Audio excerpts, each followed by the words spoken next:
welcome to the Science Faction Podcast, where science meets fact meets fiction.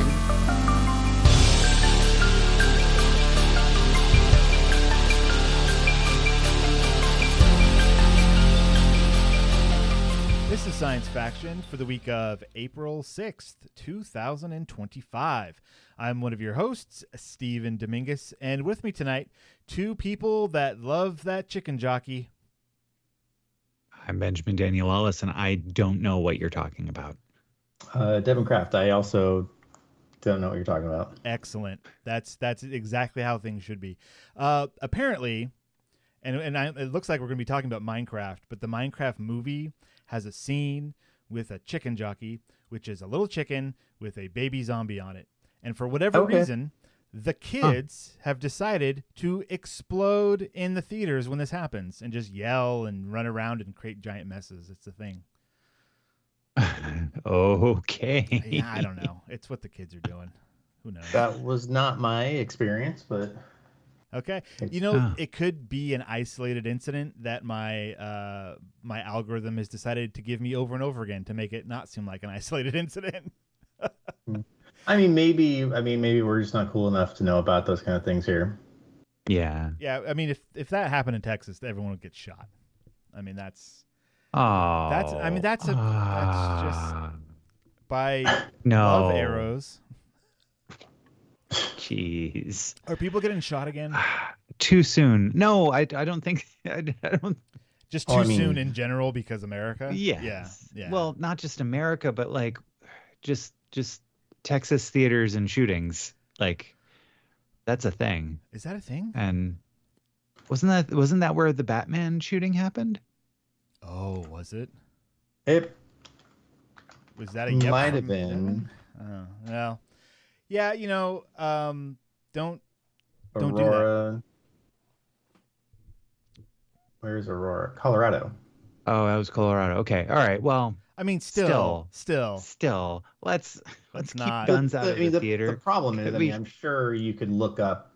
There's probably been a shooting in a theater somewhere in almost every state. I mean, there was one really famous one with Lincoln, and after that, it all just goes downhill. Really. There you go. There it is. There you go. All right. So that's us. So good night, everyone.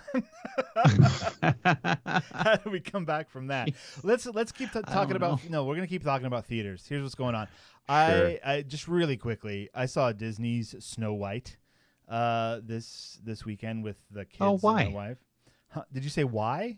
Why? Because children. That's why they had a choice between Disney's Snow White and the Minecraft movie, because those are only two kids movies out that they could see. And our 6-year-old was like, I don't want to see Minecraft. And I was like, that makes sense. You don't really know anything about it. And the 10-year-old, she kind of knows about it, but not enough. But they both wanted to see Snow White, which they also have not seen the original. So there's no logic in this house anymore. Don't see that movie. It's real bad.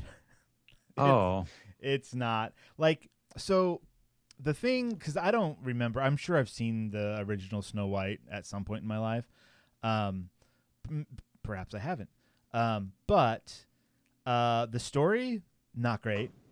The dwarves, horrifying. Oh, they look weird, man. They look so weird. And then the movie ends, and that's all I can remember because it was so bad.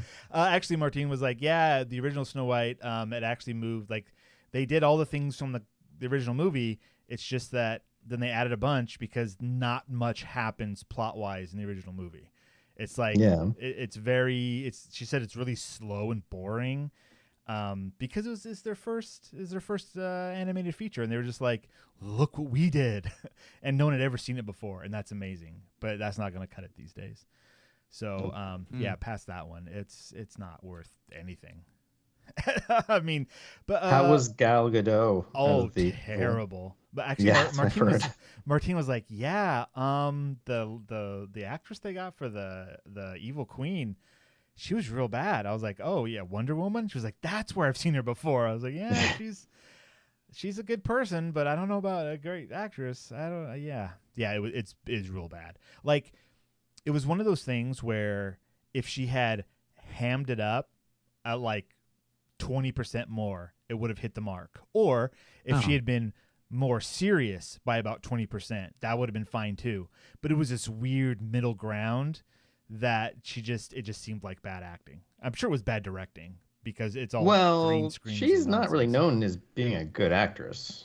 No, but she can. But this was the first time I've seen her where I've just been like, "Oh, this is bad." Like, I've seen her in the Fast and Furious movies, Wonder Woman. Like, she can be a person. That's fine.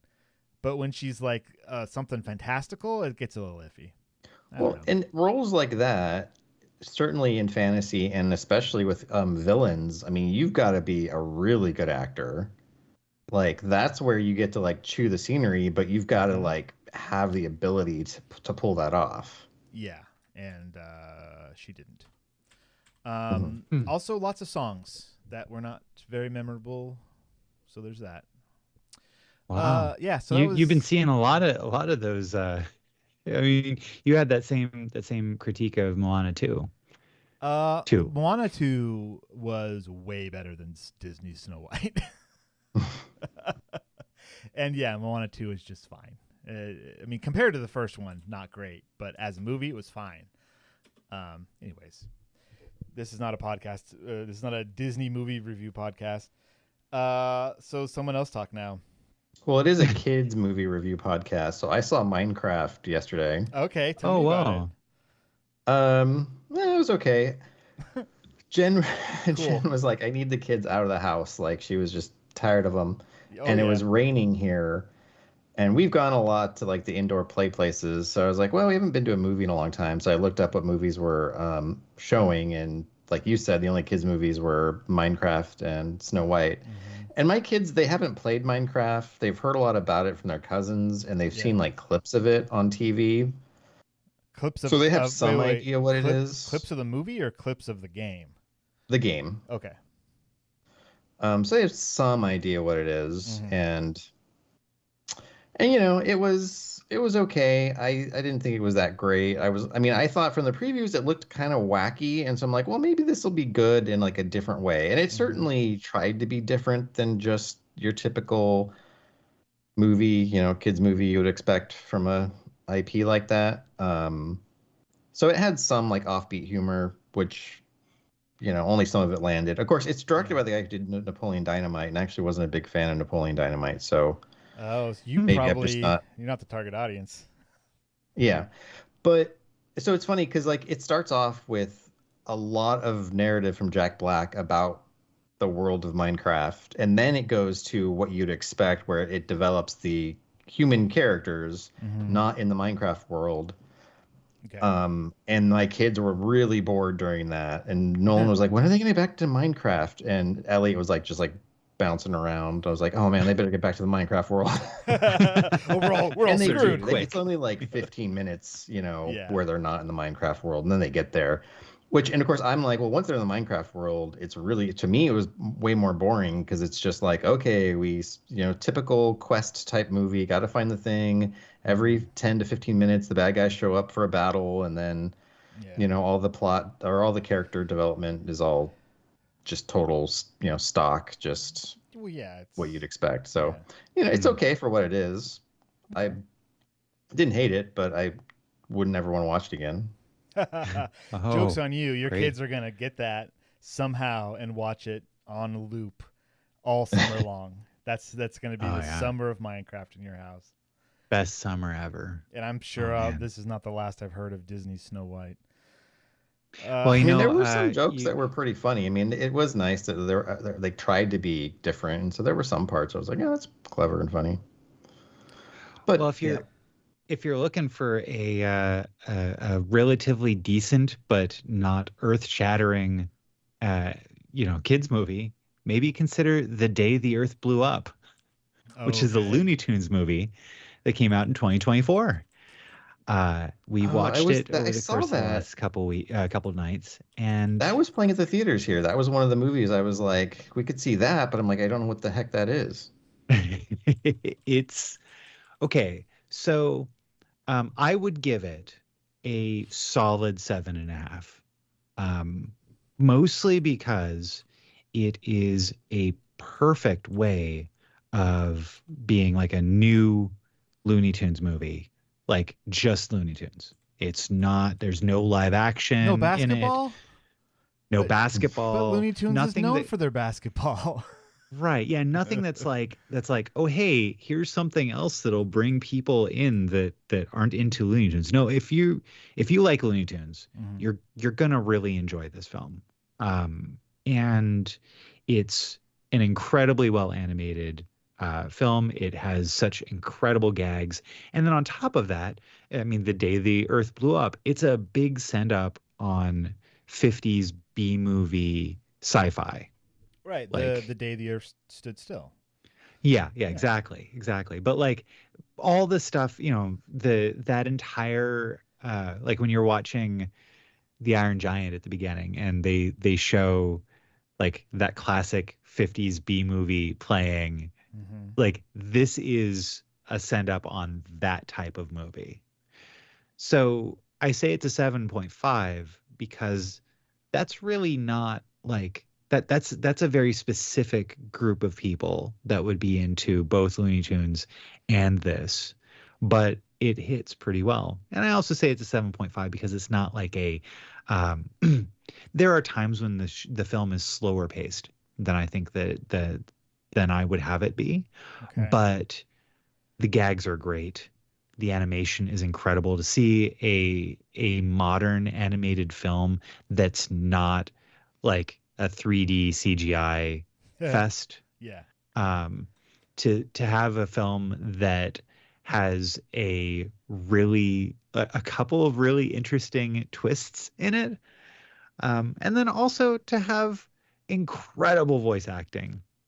Peter McNichol plays the invader. You might remember him as Janos from Ghostbusters 2. Okay. Wow. My brain just flipped through the Rolodex until I figured out who you were talking about. And I know. Okay, yeah. Cool. Yeah. Great.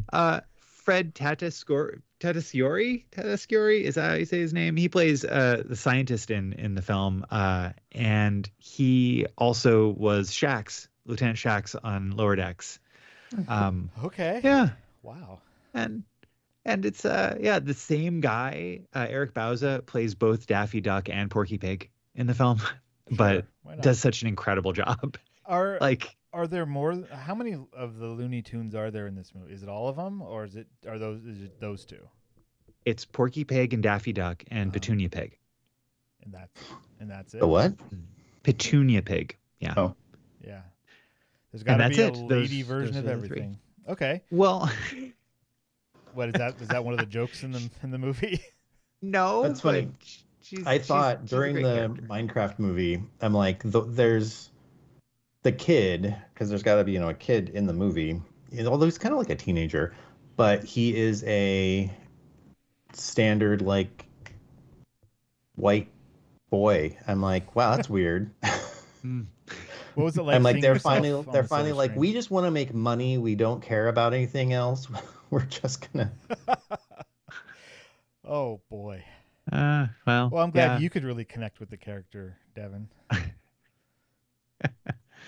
Anyhow, I recommend The Day the Earth Blew Up, and I hope everybody that is into what it is I said about it, like if you like classic Looney Tunes, this is a very well constructed, like modern Looney Tunes, and it feels like a movie that would have been made if Looney Tunes were super popular already, and it was just like, hey, slam dunk. We're going to make a film and we're going to just make it to be a good movie rather than like, shoving in like, oh, hey, remember Space Jam? Here's another one, you know? So like, it's refreshing. I guess. Okay. So like the pacing is an interesting thing. I know I mentioned it before that it wasn't quite what I was looking for, mostly because I'm comparing it to like recent slapstick films such as Hundreds of Beavers. Mm-hmm. Now, Hundreds of Beavers, that's a film that's an hour and a half long, but feels like 30 minutes. This is an hour and a half long film that feels like it's an hour and a half long. Oh, wow. Yeah. So this whole conversation here that people have to sit through before they get to the science, all it's really telling me, what this is really giving, as how the kids are saying now, that Minecraft should have stayed a video game, Snow White should have stayed in the 30s, and maybe the Looney Tunes were better when they were only 8 to 10 minutes long. Now, as the kids say these days, trust. If you like Looney Tunes, watch this film. All right, bet. It's delightful. It's delightful. But it's a 7.5. It doesn't have mainstream appeal, is what I'm saying. Like, it's not going to change your life. But it's a real, like, if you enjoyed Looney Tunes growing up and you like the idea of 50s B plot and you're like, oh hey, I'm willing to be just taken away by all these visual gags. Mm-hmm. Like, let's go. It's great. Long live 2D animation. Okay. Great.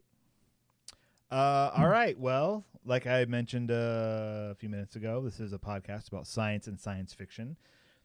Let's get to the science and science fiction. What do you guys Sure. think? Let's do that. Sure. So we now have a segment called Future or Now. Now. Ben, is it future or is it now? This would be now. And in fact, this is kind of coming back to a topic that we had covered a long time ago. I can't recall which episode it was, but a hat tip to our correspondent from across the field, Matt. He sent me an article from Electrek. The U.S.'s first solar panels over canals pilot is now online. Oh. Yeah. Okay. So from an article dated April 3rd, 2025, Project Nexus is a $20 million pilot in Central California's Turlock Irrigation District that was launched in October 2022. And their entire deal is, let's put solar panel canopies over irrigation canals. Why? Well, so a bunch of different reasons. Okay. Right. So California, we've gone through our fair share of droughts. Yep. And the heat, from the sun blazing down onto, evaporation, that's a problem on these canals that are going to a bunch of different agricultural projects. Mm-hmm. So that's like the number one thing. Like, let's block the sun, but let's also use those sun rays for power. Mm-hmm. On top of that, though, Project Nexus is going to explore whether the solar panels reduce. So you got water evaporation getting reduced, as well as some wind mitigation, trying to see if they can create improvements to water quality through reduced vegetative growth. So like the sun, as it hits the bottom of the canals, oftentimes there's some algae and other growth that happens from other vegetables, vegetative growth. Mm-hmm. And so, and then on top of that, reduce canal maintenance, because they don't need to clean up all that growth. Yeah. And then, of course, generate renewable electricity. I mean, there's one other bit that maybe it's mentioned in this article, but when companies put down, not necessarily companies, whatever organization it is, puts mm-hmm. solar panels down on land, they have to make sure that the areas they're covering are not damaging that land further. Right. So, like, you have to be careful if there's any kind of species that are native to that area, or like you would disturb kangaroo rats. That was like a big one in a project for the company that I worked with years ago. We're doing this giant solar farm, and there was a species of kangaroo rat that we had to be careful of, because the kit foxes in the area ate the kangaroo rats, and like they were the ones that were endangered. It was like a whole thing where we had to like design around some burrows or something. But if you're putting them over these canals that are already existing, you don't have to worry about what's under them, because it's a canal that should be there. It's not going to disturb anything else. Yeah, the disruption has already happened. Exactly. Yeah, for sure. And and so like what's also nice is that this isn't just, since this is a pilot, this isn't just, oh hey, we did this thing, let's pat ourselves on the back and then we're done. The the idea here is that the University of California, Merced has positioned research equipment at both of the sites where solar panels have been installed to collect baseline data, so researchers can decide where solar will work and where it won't. So, Awesome. yeah, this is super rad. Glad that it's actually happening. It's close to us. You know, I've driven through Turlock, and we all have. And you know, it's so and also, I mean, like, the Turlock Irrigation District supposedly was the first irrigation district formed in California back in 1887, and it provides irrigation water to 4,700 growers who farm around 150,000 acres in the San Joaquin Valley. So this could have a real tangible benefit for not just Turlock, but also for everybody that enjoys all of the agriculture that comes out of that region. Yeah. Like, you know, the So, food everyone's eating. Yep. which is a lot of people. Yep. So It's yeah. a lot. More on this as it develops, my friends. I hope it develops more. I like that it's called a pilot, and I hope they get picked up for their first season and they get renewed for a second. You know? Yeah, let's just keep on going. Maybe it'll be like The Simpsons. I don't know. Oh, nothing's like The Simpsons, man. I mean, come on. These got renewed for 4 more seasons. Oh my gosh. Oh, Who's They- still watching? Fox renewed The Simpsons, Family Guy, Bob's Burgers, and they're bringing back American Dad for 4 seasons. And by bringing him back, I mean they're bringing him back to Fox because they've been on TBS, I think, for the last 10, 15 years. Oh wow. I had no idea. Okay. I listened to a haven't heard in a podcast long with time. 2 of the people who used to work for Cracked. Mm-hmm. And so one of them ended up being a writer for American Dad, and the other one's a writer for John Oliver. So they talk about their jobs, and so that's why I didn't know American Dad was still on until he said he was a writer for American Dad. And I was like, that's still on? Like all of those shows I haven't seen in 10 plus years. So someone's watching them, I guess. Yeah, That's well, like cool. I think I mentioned a little while ago, I caught up on Family Guy. I just binged like 10 seasons or 15 seasons of Family Guy Oh, that's why you haven't while been funny working, lately. so kind of half paid attention, but it's still pretty funny. Okay, right on. I mean, that preview for the next season of South Park looked pretty on point. I sent that to you guys a while back. Yeah, looking forward to that. It doesn't come out until like July, though. Yeah, well, Which is between interesting, now and then. which means that they produced the season beforehand, which I don't know if they've been doing that more lately, because it used to be they would do each episode like a week before it was going to air. That schedule just seems so insane. I don't know. I mean, yeah, maybe. I mean, all the little the bits, the gags that were in that little trailer, all seem like they could be from the same episode. So like maybe they have like their first episode's kind of like a recap of what's been happening, and then from that point forward they'll just go week by week because the news is there. Like there's things to talk about every week. It's insane. So yeah. Anyways, all right. I'm gonna go.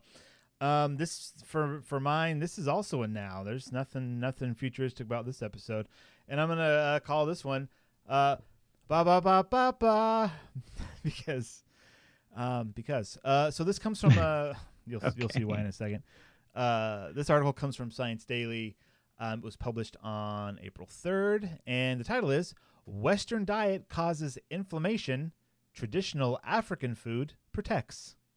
Nice. All right. So this is really interesting because this is a study that was done about the traditional West African diet, changing from that to a Western diet, which is America. So the little summary here: a switch of just 2 weeks from a traditional African diet to a Western diet causes inflammation, reduces the immune response to pathogens, and activates processes associated with lifestyle diseases. Conversely, an African diet rich in vegetables, fiber, and fermented foods have positive effects. This study highlights the significant impact of diet on the immune system and metabolism. Yeah, so I'm going to skip down to the this article isn't very long anyway, but I'm just going to talk about the study. So 77 healthy men from Tanzania, both Tanzania. Tanzania. Yes. What did I say? Tanzania. Yeah. Remember that show Tasmania? Remember when Looney Tunes were popular? That was a lot of years ago. Two different countries. Well, and one fictional. No. It's fictional in the cartoon. Anyways, 77 healthy men from Tanzania, both urban and rural residents, participated in the study. So right off the bat, only 77 people. That's a red flag. We need a bigger study. Bigger sample size. Some participants who traditionally ate African diet switched to a Western diet for 2 weeks, while others who ate a Western diet adopted a traditional African diet. A third group consumed a fermented banana drink daily. They weren't even part of the study. They just wanted to drink their drink. No. As a control, 10 participants maintained their usual diet. So, hey, they had a control. The researchers comprehensively analyzed the function of the immune system, blood inflammation markers, and metabolic processes at baseline after the 2-week intervention and again 4 weeks later. And here's what happened. Participants who switched to a Western diet exhibited an increase in inflammatory proteins in their blood alongside activation of a biological processes linked to lifestyle diseases. Their immune cells also responded less effectively to pathogens. Meanwhile, those who switched to a traditional African diet or consumed the fermented drink showed a reduction in inflammatory markers. Some of these effects persisted even 4 weeks later, indicating that short-term dietary changes can have long-lasting effects. Guys, what are we doing in our country? Short-term gains over long-term health in almost everything. And I wouldn't say almost. I would say everything. I know what you're saying. The foods. This article, and I didn't go to the study itself, but this one didn't have what the foods exactly were, like the Western foods.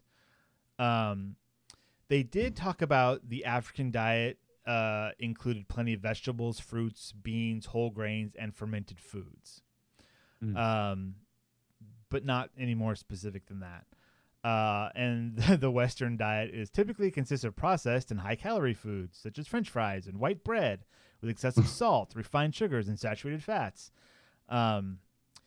If you're eating off-the-shelf food in America, you're not being healthy. Right. I mean, I know that I've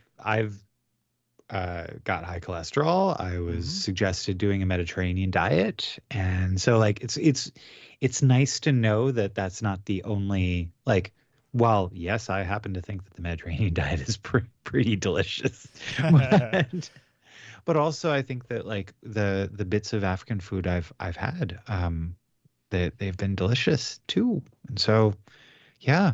I don't know if I've had any African food. Devin, have you had any African food? Yeah, I'm in San Jose at my old job. Well, not my old job, my current job, but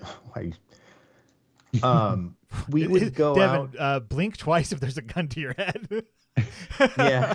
No, I was thinking my current job. In San Jose. And that's my old job. But I mean, it's still taking me current job, just very different. Feels very different. Different context. We would go for Ethiopian food. Yeah. Which I thought I did not like. Oh, okay. Well, yeah, you're a real chicken nuggets kind of guy, so. Yeah, I'm not very adventurous when it comes to food, so there was some of it that was okay, but no, overall I did not enjoy it. Okay. What was it? Just reading from this, vegetables, fruits, beans, whole grain. How is it? Is it the way it was prepared? Because these are things that we eat, or is it just weird? Yeah, I think it's just the way. Did you get that spongy it bread? Tasted bitter and kind of sour. I mean, there were some meats that were okay. It came, if I remember correctly, it came kind of family style. Also, it came with a bread you're supposed to eat it with. You kind of rip it off and then use the bread as kind of a way to scoop it. But the bread was very spongy and bitter. Okay. Yeah. So, yeah. I wonder if our palates can change. And I know that there was a time when I was being very careful about what I was eating many years ago and taking a lot of sugars out of my diet. And I would notice that other foods kind of tasted differently. And then once I ate the sugar food again, it was like, wow, explosion of sweetness. But then after a while that, like, you know, things just kind of change and it just kind of tastes normal again. I wonder if that bitterness, like if you were on a, you know, African diet, if that bitterness would slowly go away, because it would be like, oh, because I'm eating differently, that's not actually how this is. It just seems like it's bitter because I'm used to other things. Does that make sense? Does the bitterness go away, or do you learn to enjoy the bitterness? Yeah, I don't know. I don't know. That's a good question. That is the question. This article also mentions that this is the first study to comprehensively map the health effects of traditional African diet. It does mention that there's been research on like Japanese traditional diets and Mediterranean diets. This is the first one about a traditional African diet. So it's just kind of interesting that no one's ever really looked at that. Also, I don't know that Ethiopian food would, should be. I'm sure there's a lot of variety in the different foods from the different countries and regions of Africa. Yeah. So I wouldn't want to say that is like the best exemplar of African food. I have no idea. Maybe it is, but I don't know. Yeah, I mean that's the thing too. When you say Africa, that's a whole continent. That's not even a country, like even with like the US, like if you went to like what the traditional like thing that's popular in certain states, they would vary wildly. So I'm sure Africa is even more diverse. Yeah. I'd also like to note, correction from earlier in the episode, Tasmania is neither fake nor a country. It's an island state off the coast of Australia. Okay. Wait, it's an island state? It's an island state of Australia. It is a state of Australia that is also an island. Oh, okay. When I said it was fake, I meant like the cartoon version of it was fake because there's Tasmanian devils. Well, Australia is not a real country or a real place, so it's all fake. Oh my God, it's all fake. Oh my God. Yeah. So okay. Why am I on this show? No, for real though. Like Australia fell off of flat Earth like centuries ago, so it doesn't exist anymore. It's fine. They were just all convicts anyway. Yeah. Does it not exist, or is it full of convicts? What is it? It used to exist That's what they with want convicts, and now it doesn't exist, except Bluey's awesome. Oh man! But Bluey's it's not even Australian. It's a German show. What? See, you white guys on podcasts can say anything. It doesn't matter anymore. It doesn't. Nothing matters. I'm just trying Even though Australia doesn't exist and is full of convicts and fell off the flat Earth, we should still have tariffs on them. Oh, for sure. Oh my God! Them. Are you kidding me? We'll make so much money. All right, we had to y'all are nuts. What was that, Devon? We have to do our ads for our supplements. Okay. Each food. And get it from Africa. Get it from Africa. And be healthy. Yeah. Okay. We are going to take ourselves a little break now. And when we come back, we're going to reset. We're going to plug Ben back in so we can recharge. And we're going to get to our book club. We read, I have not checked with my co-host, but I'm just going to go out on a limb and say we've all read Johnny Mnemonic by William Gibson, the short story that is included in Burning Chrome. Also, a movie starring Keanu Reeves that we're not going to talk about. We might, I don't know. So we'll be right back. All right, guys, let's do a quick poll. Who here thinks our listeners should support us on Patreon? Affirmativo. There you have it, a 100% unanimous vote. Supporting our Patreon means exclusive content, unfiltered episodes, and access to our Discord. Plus, it's scientifically proven to make you cooler, plain not evaluated by any actual scientists. The evidence is anecdotal, but compelling. So go to patreon.com/sciencefactionpodcast and make the best decision of your life. Or don't, but just know we're all judging you. I'm judging you the hardest. And we're back. Heyo. Hello. Hey. And a big thank you to our patrons. That's Josh and Renee. Thank you much. And the listeners might have heard a new little break noise there. We're recording new stuff because it's been a couple years, and it's time. Did you add the one I did last week? Yeah, last yes, that was in last week's episode. Yeah, your PSA for PTA. Yeah, that's right. Yeah, that was in there. Cool. All right. Let's get on to book club. And of course, first things first, what are we doing next week, Ben? Oh, next week, we warned you. Boy, we warned you last week. And there is a story called Rock, Paper, Scissors, Love, Death by Carolyn M. Joachim. We'll have the link to its original publication in lightspeedmagazine.com. It's free read. Or you can also listen to Will Wheaton read it as in his first episode of his podcast, It's Story Time with Will Wheaton. So however you'd like to catch it, this is a story about what if you could move time for those you love. Okay. Oh boy. That'll be good. Oh yeah, it's so good, you guys. I hope you like it. I'm excited. It's I like things like that.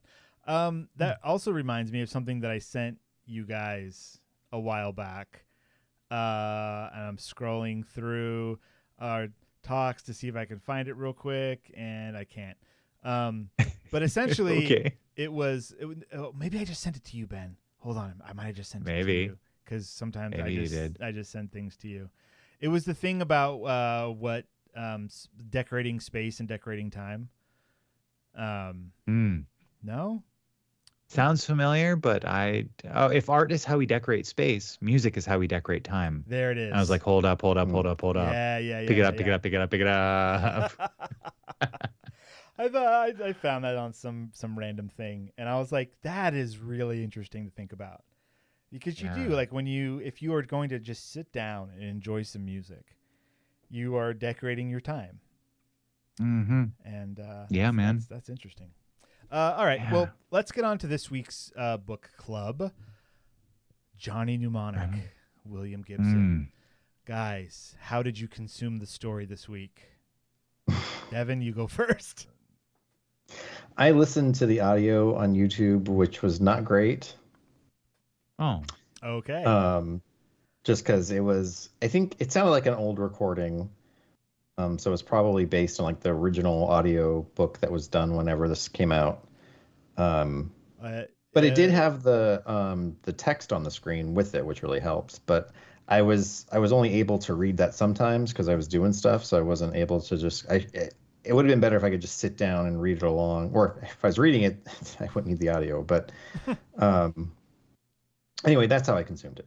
Excellent. I read it on my e-reader, and as I did with the other William Gibson story we read in Burning Chrome. Oh yeah, Burning Chrome and Burning Chrome. Yeah, Burning Chrome. I burned some Chrome while I was burning Chrome. Did we already make the joke on your Chromebook? Dude, I don't think we did. Go ahead, make the joke. Oh. You were reading Burning Chrome and Burning Chrome on your Chromebook. Yo, dog. While burning Chrome in your car. Yo, dog, I heard you liked burning Chrome. Okay. While listening to Fuel by Metallica, in which he says, "Burn your face upon the chrome."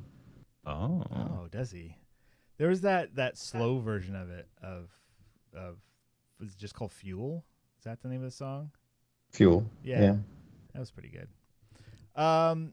It sounds like we didn't enjoy it because we're not talking about it yet, but I really enjoyed the story. we usually like screw around when we're not into the story, but I really enjoyed the story. I listened to it on Audible because that's where I purchased the Burning Chrome audiobook.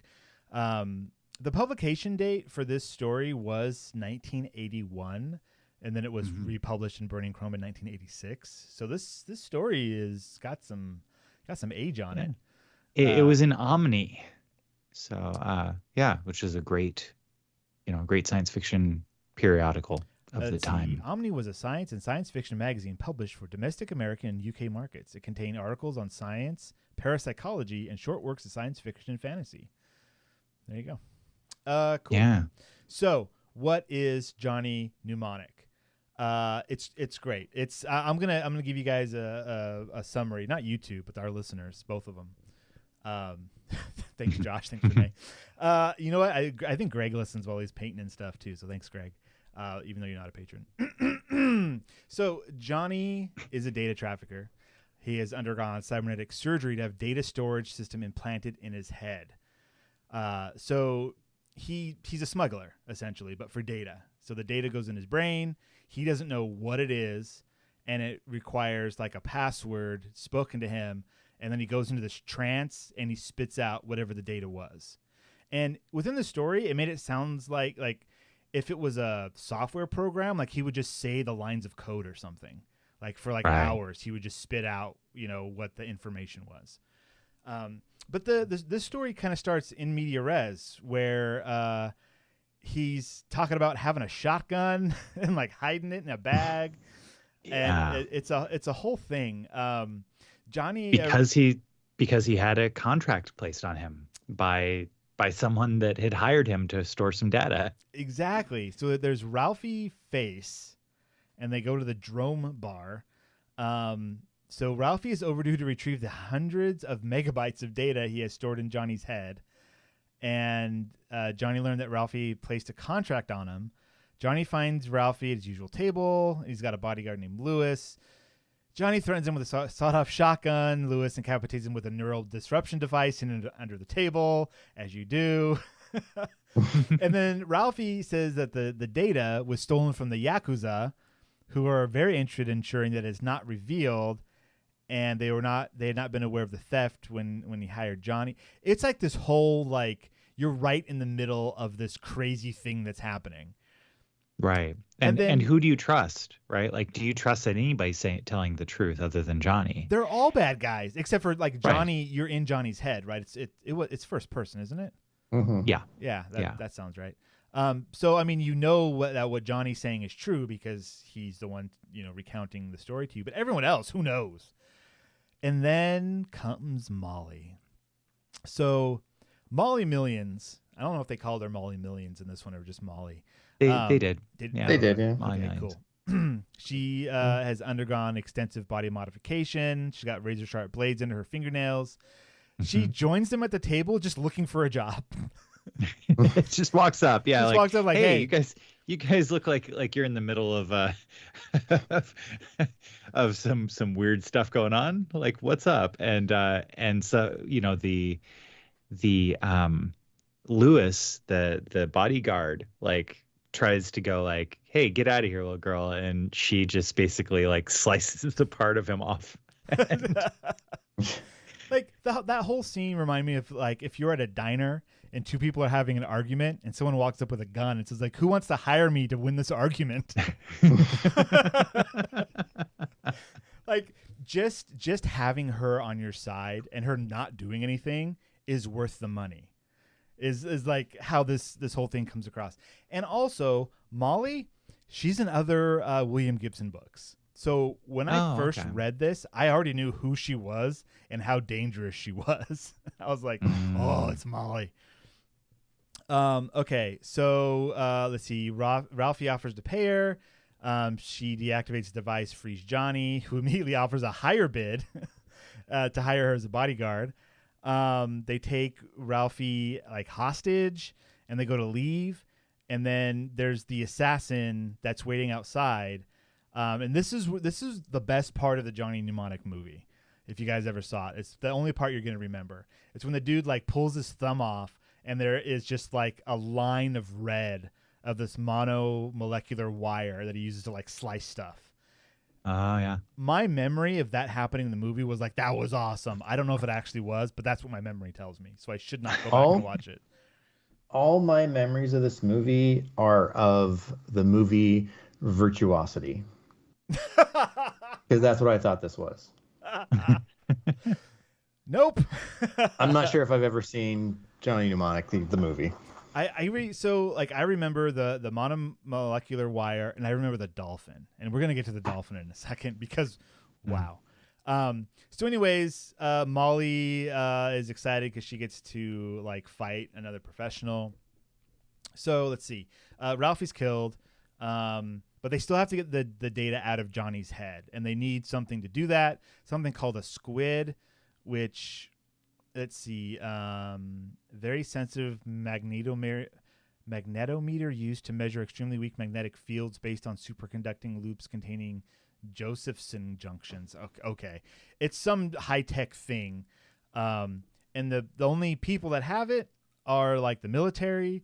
And so Molly takes him to an old amusement park to meet Jones, who is a cybernetically enhanced dolphin retired from Navy service.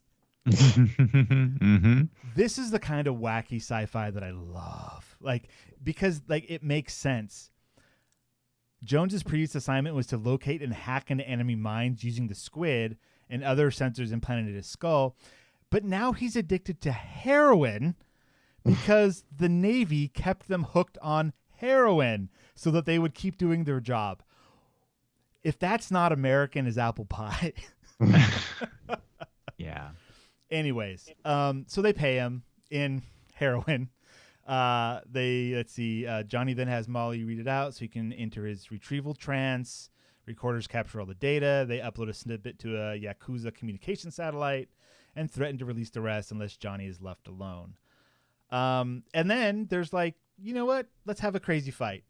So the last thing that happens, this Yakuza assassin is still following them. Molly leads Johnny to the Low-Techs, a group of anti-technology outcasts who live in suspended hideout near the top of the geodesic domes covering the sprawl. And the sprawl is just like giant city, like think Coruscant, right? But it's not that big. At Molly's request, the Low-Techs allow the assassin to climb up so she can face him on the, quote, killing floor. A sprung floor arena wired to synthesizers and amplifiers. This is the most 80s thing I've heard. Molly dances around the assassin, causing discordant noise to blare from the sound system, and tricks him into slicing off his own hand with his thumb wire. Overwhelmed by the noise and strange environment, he jumps through a hole in the floor and falls to his death. It's crazy. The story closes nearly a year later with Johnny now living among the Low-Techs. He and Molly have gone into business for themselves, using Jones's squid to retrieve traces of all data he has ever carried and blackmailing former clients with it. So not a good guy in the end. No, definitely not. Well, I mean, depends on if the clients were good or not. But also, I assumed all the clients were criminals, so yeah, it's all bad stuff anyway. Yeah. So then let's see, later mentioned. So this is interesting. I didn't really notice this connection before. In Gibson's 1984 novel Neuromancer, which is I am waiting for the real movie of this thing to come out. I think Denis Villeneuve was attached to it at one point. I don't know if he still is. He's the guy that recently did the Dune movies. There was a point where he was attached to do Neuromancer. But anyways, that's the first of the Sprawl trilogy.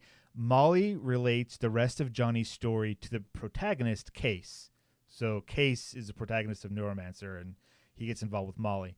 Molly claims that after achieving success, Johnny was murdered by a vat-grown Yakuza ninja. So in the end, sorry, Johnny, you were murdered, just like everyone else. All right. So pretty short story, pretty self-contained. The world is a world that we've been in before. It's the same as from Burning Chrome. It's that same sprawl thing. And if you've read Neuromancer, it's all this stuff really kind of jives with each other. If that makes sense. You can tell you're in the same place, the same world, the way that everything's constructed. What did you guys think of it? I liked it. Though I was very much interested in getting back to my cozy punk of reading because I'm currently making my way through Becky Chambers' The Galaxy in the Ground Within. But this is not thematically, tonally, this is like a complete opposite of Becky Chambers. Yeah. So I was like, oh man, like this is great, very well written. It is always interesting how cool William Gibson's language is, and how he blends words you're familiar with enough context so that the slang that he's invented like really shines off the page. And even some of that slang is now like our common terminology for these sci-fi things.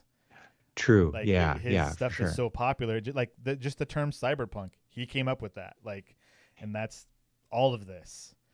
Yeah. And if you look at like if you played any of Cyberpunk 2077, it just that and William Gibson's like stuff, it's the same.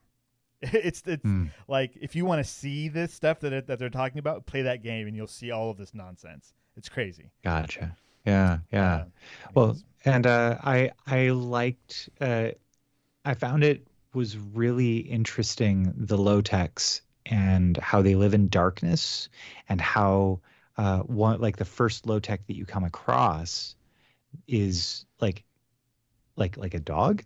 You know, like he got all his teeth removed and replaced with dog teeth, and then, and then eventually Johnny has the same thing done to him too. To like blend in with the low techs, right? Right. That's what it's insinuating. Yeah. Yeah. So like those details were really interesting. I thought that the killing floor was very imaginatively described, and like it had a verve to it, or like it was a really, really strong action scene. Like, this was very well done. Bravo, William Gibson. Bravo. William Carlton Gibson. Bravo. All right, Devon. Well, what did you think of this whole shenanigans? Yeah, I thought it was really well done. I'm trying to think. I think I read Neuromancer is the only other thing of William Gibson's I've read, because I didn't read Burning Chrome when we did it. Right. I don't think I was even on the episode when you guys talked about it. Nope. Yeah, but I like it. He writes really well. I felt the same way with Neuromancer, where I'm like, it's a lot of like flash and no substance, but not necessarily in a bad way. It's just not what I'm looking for in a story. Like, I want something deeper. Do you know what I mean? Yeah, like there's hard sci-fi, right? Where it's like, okay, all this stuff is based on like real world things and there's science behind it. And then there's like, this would be more like poetic sci-fi, where like there is a lot of like flowery prose about things and like waxing poetic on like the color of the sky, and it's a different vibe that is not for everyone. I happen to really enjoy it. But I get that, where like what you're looking for in your sci-fi probably isn't this. That's I'm fine. like, it all sounds really cool, and I can imagine the scenes really, he paints a really good picture, but I'm also just like, okay, I don't know, it's not speaking to me. So I think it's really well done. I did enjoy it, but I didn't love it. That's fine. But that's not because it was bad, just because me. I'm curious that if this was adapted to the screen in some sense, depending on how well it was adapted, if it would be much more enjoyed. Because from what I don't think I've seen the movie. If I had, I don't really remember it, but I read like some differences between the movie. Apparently the movie was much bigger scope. Like, the information he had in his head like would cure this fictional disease that was like destroying the world. Yeah, in the story, like, they never talk about what that information was, because it's not important to the story. It's just that he has information that some people want, some people don't want. Doesn't matter what it is. But yeah, I remember that. There was also something about photographs. Like, he had like these images like instead of a password, to like look at these images or something.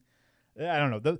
From what I really quickly saw, was that there's some pretty massive differences between the movie adaptation of this and the short story. Mm-hmm. What I'm looking forward to is if they do Neuromancer and like include things like this in it, which you totally could. Denis Villeneuve, like, because he did Blade Runner 2049, right? Mm-hmm. Like, and that is again a world like this where you've got this. It's high tech, low life, right? Like that's it. Except for this has more like flashy cool when it comes to like the assassins. Like Molly is got to be like the coolest person on the screen all the time because that's just how she is. She's got style. She's got flash. She's got, and that's kind of like in the cyberpunk 2077 video game. Like you want to be one of those people. Like that's your popularity is to be these cool people.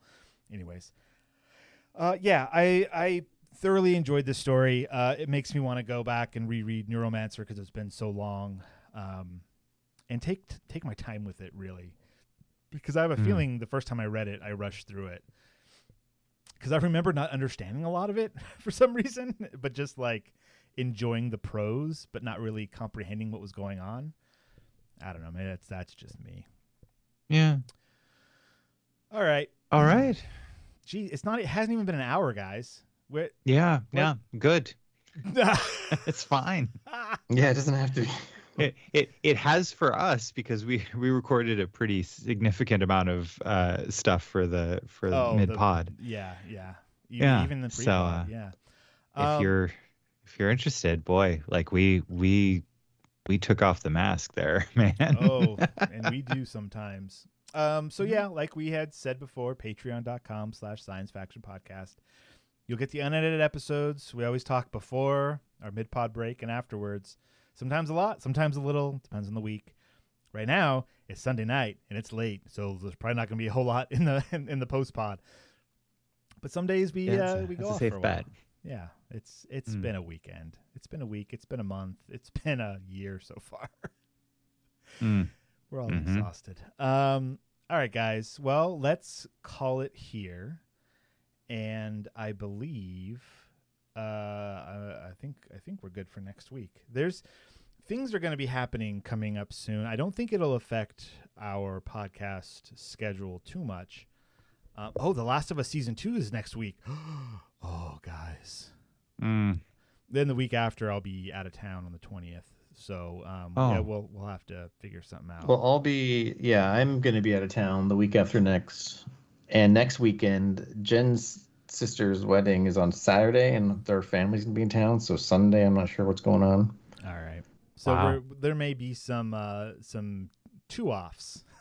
Shenanigans. There might just be two of us, or the episodes might be delayed. Going to try to keep with our normal schedule, but hey, things happen. We're real people. We'll do our best to get you guys an episode every week. With that, Devon, do you have any final thoughts? Nope. All right. Ben, any last words? Did you know your pupils are the last part to stop working when you die? It's true. They dilate.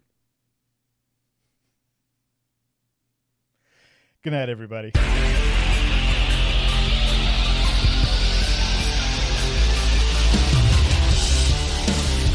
This has been the Science Faction Podcast. Tweet to the host at SciFactPodcast. Email them at sciencefactionpodcast@gmail.com and visit sciencefactionpodcast.com for more episodes.